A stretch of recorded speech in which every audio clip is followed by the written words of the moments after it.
ദേശീയ പണിമുടക്ക് എന്നാൽ എന്താണ്? ദേശവ്യാപകമായി അല്ലെങ്കിൽ രാജ്യവ്യാപകമായി നടക്കുന്ന പണിമുടക്ക് എന്നല്ലേ അർത്ഥം? എന്നിട്ട് സംയുക്ത ട്രേഡ് യൂണിയൻ സമിതി ആഹ്വാനം ചെയ്ത ഇന്നത്തെ ദേശീയ പണിമുടക്കിന്റെ സ്ഥിതി എന്തായിരുന്നു? പതിവ് പോലെ കേരളം സ്തംഭിച്ചു എന്നതിനപ്പുറം എന്താണ് സംഭവിച്ചത്? ഒന്നും സംഭവിച്ചില്ല.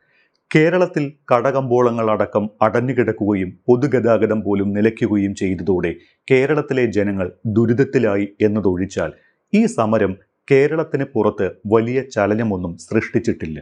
കേരളത്തിന് പുറത്തെ നഗരങ്ങളിൽ പണിമുടക്ക് ഉണ്ടോ എന്ന് പോലും ജനങ്ങൾക്കറിയാത്ത പോലെയായിരുന്നു അവിടങ്ങളിലെ കാഴ്ചകൾ. ചില കേന്ദ്രങ്ങളിൽ പ്രതിഷേധ പ്രകടനങ്ങൾ നടന്നതൊഴിച്ചാൽ പണിമുടക്കിൻ്റെതായ ഒരു ലക്ഷണങ്ങളും ബംഗളൂരു അടക്കമുള്ള നഗരങ്ങളിൽ ദൃശ്യമായില്ല എന്നതാണ് വസ്തുത. മാത്രമോ, ബംഗളൂരുവിലെ ബെല്ലാരി റോഡിലും പാലസ് റോഡിലും അടക്കം പതിവിലും കൂടുതൽ വാഹനത്തിരക്ക് ഇന്ന് അനുഭവപ്പെട്ടു. ചുരുക്കത്തിൽ ദേശീയ പണിമുടക്ക് ഒരർത്ഥത്തിൽ കേരള ഹർത്താലായി മാറി. പണിമുടക്കിയവർക്ക് ഒരു ദിവസത്തെ ശമ്പളവും പോയി. ശുഭം. കാലാകാലങ്ങളിൽ ദേശീയ പണിമുടക്ക് നടന്നാലും കേരളത്തിലുള്ളവർ ദുരിതം അനുഭവിക്കും എന്നതിനപ്പുറം കാര്യമായി ഒന്നും സംഭവിക്കാറില്ല.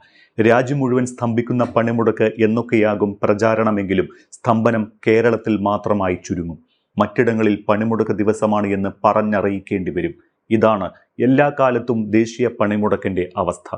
ഇക്കുറിയും ആ പതിവ് കേരളം തെറ്റിച്ചില്ല. കേരളക്കര ഏറ്റെടുത്ത പണിമുടക്ക് വിജയിപ്പിച്ചു കൊടുത്തു. പൊതുഗതാഗത സംവിധാനങ്ങൾ നിലച്ചു. KSRTC, സ്വകാര്യ ബസ്സുകൾ, ടാക്സികൾ, ഓട്ടോറിക്ഷകൾ എല്ലാം വിശ്രമിച്ചു. സർവീസ് നടത്തിയതേയില്ല. ട്രെയിൻ ഗതാഗതം താറുമാറായില്ല എങ്കിലും റെയിൽവേ സ്റ്റേഷനിൽ ട്രെയിൻ ഇറങ്ങിയവർ ലക്ഷ്യസ്ഥാനത്തേക്ക് പോകാനാവാതെ പാടുപെട്ടു. പോലീസും സന്നദ്ധ സംഘടനകളും പകരം സംവിധാനം ഒരുക്കിയെങ്കിലും അതൊന്നും പര്യാപ്തവുമായില്ല. ആരെയും തടയുകയോ നിർബന്ധിച്ച് പണിമുടക്കുകയോ ചെയ്യില്ല എന്ന് സമരക്കാർ അവകാശവാദം ഉന്നയിച്ചിരുന്നുവെങ്കിലും സമരാനുകൂലികൾക്ക് അതൊക്കെ എന്ത്? പലയിടത്തും വാഹനങ്ങൾ തടയുന്ന സ്ഥിതിയുണ്ടായി. മിക്ക ജില്ലകളിലും KSRTC സർവീസ് നടത്തിയില്ല. തിരുവനന്തപുരത്ത് ജോലിക്കെത്തിയ KSRTC ജീവനക്കാരെ തടയുകയും ചെയ്തു. ഡയസ് നോൺ പ്രഖ്യാപിച്ചിട്ട് പോലും സർക്കാർ ജീവനക്കാർ സമരത്തിൽ പങ്കെടുത്തു. കുഞ്ഞുമക്കളുടെ വിദ്യാഭ്യാസം പോലും തടഞ്ഞുകൊണ്ടായിരുന്നു സമരാനുകൂലികൾ പണിമുടക്കിനോട് ആത്മാർത്ഥത കാട്ടിയത്. കോഴിക്കോട് പുതിയങ്ങാടി GMUP സ്കൂളിൽ നിന്ന് അധ്യാപകരെ പുറത്താക്കി CITU പ്രവർത്തകർ സ്കൂൾ ഉപരോധിച്ചില്ലേ? സംഗതി UDFും പണിമുടക്ക് നടത്തുന്ന സംയുക്ത സമരസമിതിയിലുണ്ട് എങ്കിലും കേരളത്തിൽ രണ്ടു തട്ടിലാണ്. സമരവും വെവ്വേറെ. സ്കൂൾ CITUക്കാർ ഉപരോധിച്ചപ്പോൾ അധ്യാപകർക്ക് പിന്തുണയുമായി CITUവിനെ എതിർത്ത് UDF പ്രവർത്തകരെത്തി. ഇതോടെ ഉപരോധം കയ്യാങ്കളിയിലെത്തി. സ്ഥലത്തുണ്ടായിരുന്ന പോലീസിന് പോലും സംഘർഷം നിയന്ത്രിക്കാൻ സാധിച്ചില്ല. പണിമുടക്കിന് തലേന്ന് തന്നെ ഡയസ് നോൺ പ്രഖ്യാപിച്ച സർക്കാർ സമരത്തെ നേരിടാൻ മുന്നൊരുക്കം തുടങ്ങിയിരുന്നു. പണിമുടക്കിയാൽ അന്നേ ദിവസത്തെ ശമ്പളം നഷ്ടപ്പെടുമെന്നും അക്രമമുണ്ടാക്കിയാൽ പ്രോസിക്യൂട്ട് ചെയ്യുമെന്നും അടക്കം ഡയസ് നോൺ ഉത്തരവിൽ വ്യക്തമാക്കിയതുമാണ്. എന്ത് ഫലം? സെക്രട്ടേറിയറ്റിൽ ഇന്ന് ഹാജർ 10% മാത്രമാണ്. 4600-ൽ അധികം ജീവനക്കാരുള്ള സെക്രട്ടേറിയറ്റിൽ ഇന്ന് ആകെ ജോലിക്കെത്തിയത് 494 പേർ മാത്രം. ആകെ ജീവനക്കാരുടെ 10.6%. കേരളത്തിലെ ഒരു ജില്ലയിൽ പോലും KSRTC സർവീസ് നേരെമാർക്കം നടന്നിട്ടില്ല. ഇന്നലെ പല ഡിപ്പോകളിൽ നിന്ന് പോയ ബസ്സുകൾ തിരികെ വരിക മാത്രമാണ് പലയിടത്തും ഉണ്ടായത്.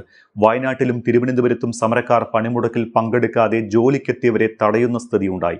കൽപ്പറ്റയിൽ ഡിപ്പോ പോലും സമരക്കാർ ഉപരോധിച്ചു. ആലപ്പുഴയിൽ ജലഗതാഗത വകുപ്പിന്റെ ബോട്ടുകളും ഓടിയില്ല. പണിമുടക്കിന് ആഹ്വാനം ചെയ്ത കാരണങ്ങൾ ഗൗരവമേറിയ വിഷയങ്ങളാണ് എങ്കിലും കേരളത്തിന് പുറത്തെ ജനങ്ങൾക്കിടയിൽ പലർക്കും പണിമുടക്കിനെ കുറിച്ച് അറിയില്ല എന്ന് തോന്നിപ്പോകും. ബംഗളൂരുവിലെ പ്രധാന റോഡുകളിലൊന്നും പണിമുടക്ക് എത്താത്ത അവസ്ഥയായിരുന്നു. ബെല്ലാരി റോഡിലും പാലസ് റോഡിലും സാധാരണ ദിവസങ്ങളേക്കാൾ കൂടുതൽ വാഹനങ്ങൾ ഓടി. ചെന്നൈ, ഹൈദരാബാദ് തുടങ്ങിയ നഗരങ്ങളിലും സ്ഥിതി സമാനം. എന്നാൽ പഞ്ചാബിൽ സ്ഥിതി അല്പം വ്യത്യാസമായിരുന്നു. പഞ്ചാബിലെ ചിലയിടങ്ങളിൽ പണിമുടക്ക് ജനജീവിതത്തെ ബാധിച്ചതായാണ് റിപ്പോർട്ട്. ട്രാൻസ്പോർട്ട് ജീവനക്കാർ പണിമുടക്കിൽ പങ്കാളികളായതിനാൽ ബസ് സർവീസുകൾ തടസ്സപ്പെട്ടു. പശ്ചിമ ബംഗാളിലും സ്വകാര്യ വാഹനങ്ങളും സർക്കാർ ബസ് സർവീസുകളും സാധാരണ നിലയിൽ സർവീസ് നടത്തി. സ്കൂളുകളും തുറന്നു പ്രവർത്തിച്ചു. ചുരുക്കത്തിൽ സർക്കാരിന്റെ വിലക്ക് പോലും വകവയ്ക്കാതെ സർക്കാർ ജീവനക്കാർ അടക്കം സമരത്തിൽ പങ്കെടുത്തത് കേരളത്തിൽ മാത്രമായിരുന്നു. ശമ്പളം പോകുമെന്ന് പേടിച്ച് സമരത്തിൽ പങ്കെടുക്കാതെ ജോലിക്ക് വന്നവരെ പോലും തടഞ്ഞ സമരമായിരുന്നു കേരളത്തിലേത്. കേരളം കൂടി തിരിഞ്ഞു നിന്നിരുന്നുവെങ്കിൽ സമരത്തിന്റെ ഉദ്ദേശശുദ്ധി ദേശീയ തലത്തിൽ ചോദ്യം ചെയ്യപ്പെട്ടേനെ. മുൻകാലങ്ങളിൽ നിന്ന് വ്യത്യസ്തമായി ഈ പണിമുടക്കിൽ രാജ്യം സ്തംഭിക്കും എന്നൊക്കെ വീമ്പടിച്ച നേതാക്കൾ ഇനി എന്തു പറയും? ഈ ഒരു അവസരത്തിൽ ശശി തരൂരിൻ്റെ ഒരു ഫേസ്ബുക്ക് കുറിപ്പ് കൂടി സൂചിപ്പിക്കണമെന്ന് തോന്നുകയാണ്. അദ്ദേഹം പറഞ്ഞിരിക്കുന്നത് ഇങ്ങനെയാണ്: ഇന്നത്തെ ഭാരത ബന്ദ് യഥാർത്ഥത്തിൽ മറ്റൊരു കേരള ബന്ദ് മാത്രമായി ഒതുങ്ങിയെന്നത് ഖേദകരമായ ഒരു വൈരുദ്ധ്യമാണ്. ഇന്ത്യയുടെ മറ്റു ഭാഗങ്ങൾ ഇത്തരം നിർബന്ധിത തടസ്സപ്പെടുത്തലുകൾക്ക് അപ്പുറത്തേക്ക് വളർന്നപ്പോൾ അസംഘടിതരായ ഭൂരിപക്ഷത്തിന് മേൽ സംഘടിത ന്യൂനപക്ഷം നടത്തുന്ന ഈ അതിക്രമത്തിന് മുന്നിൽ കേരളം മാത്രം ഇപ്പോഴും ബന്ദിയാക്കപ്പെട്ടിരിക്കുകയാണ്. രാഷ്ട്രീയത്തിൽ പ്രവേശിച്ചതു മുതൽ എൻ്റെ നിലപാട് വ്യക്തമാണ്. പ്രതിഷേധിക്കാനുള്ള അവകാശത്തെ ഞാൻ പിന്തുണയ്ക്കുന്നു, എന്നാൽ തടസ്സപ്പെടുത്താനുള്ള അവകാശത്തെയല്ല. മറ്റൊരാളുടെ സ്വതന്ത്രമായ സഞ്ചാരത്തെ തടയാൻ ഒരു ഇന്ത്യക്കാരനും ഭരണഘടനാപരമായ അവകാശമില്ല. നമ്മുടെ തീവ്രമായ യൂണിയൻ പ്രവർത്തനങ്ങൾ മൂലം വ്യവസായങ്ങളെ നാം ഇവിടെ നിന്ന് ഓടിച്ചുവിട്ടു. ഇപ്പോൾ പൗരന്മാരെ സ്വന്തം വീടുകളിൽ തടവുകാരാക്കുകയും കടയുടമകളെ ഷട്ടറുകൾ താഴ്ത്താൻ നിർബന്ധിക്കുകയും ചെയ്യുന്ന ഇത്തരം പഴഞ്ചൻ കായികബല രീതികളിൽ കടിച്ചു തൂങ്ങുന്നതിലൂടെ യുവാക്കൾക്കും സംരംഭകർക്കും നമ്മുടെ സംസ്ഥാനം ഒട്ടും അനുയോജ്യമല്ല എന്ന് നാം ഉറപ്പുവരുത്തുകയാണ്. സ്വയം നശിക്കുന്ന ഈ ശീലം ഉപേക്ഷിക്കാൻ സമയമായിരിക്കുന്നു. ക്രിയാത്മകമായ വിയോജിപ്പുകൾ കൊണ്ട് നമുക്ക് ഇതിനെ മാറ്റി സ്ഥാപിക്കാവുന്നതേയുള്ളൂ. എൻ്റെ സ്വന്തം പാർട്ടി ഉൾപ്പെട്ടിരിക്കുമ്പോൾ പോലും പണിമുടക്കാനുള്ള അവകാശത്തിൽ മറ്റുള്ളവരെ കൊണ്ട് നിർബന്ധിതമായി പണിമുടക്കിക്കാനുള്ള അവകാശം ഉൾപ്പെടുന്നില്ല എന്ന് ഞാൻ കാലങ്ങളായി വാദിക്കുന്നതാണ്. ദൈനംദിന ജീവിതവും വ്യാപാരവും ഗതാഗതവും തടസ്സപ്പെടുത്തി ഒരു സംസ്ഥാനത്തെ സ്തംഭിപ്പിക്കുന്നത് സാധാരണക്കാരൻ്റെ സ്വാതന്ത്ര്യത്തിന് മേലുള്ള കടന്നുകയറ്റമാണ് എന്നാണ് ശശി തരൂർ പറഞ്ഞു വെക്കുന്നത്. ഇത് എത്രത്തോളം അർത്ഥവത്താണ്. ദേശീയ പണിമുടക്കിൽ കേരളം മാത്രം സ്തംഭിക്കുന്നത് നമുക്ക് ചിന്തിക്കാൻ കഴിയുന്നതിലും അപ്പുറമാണ്. ഇതിനൊരു മാറ്റം വരുമോ?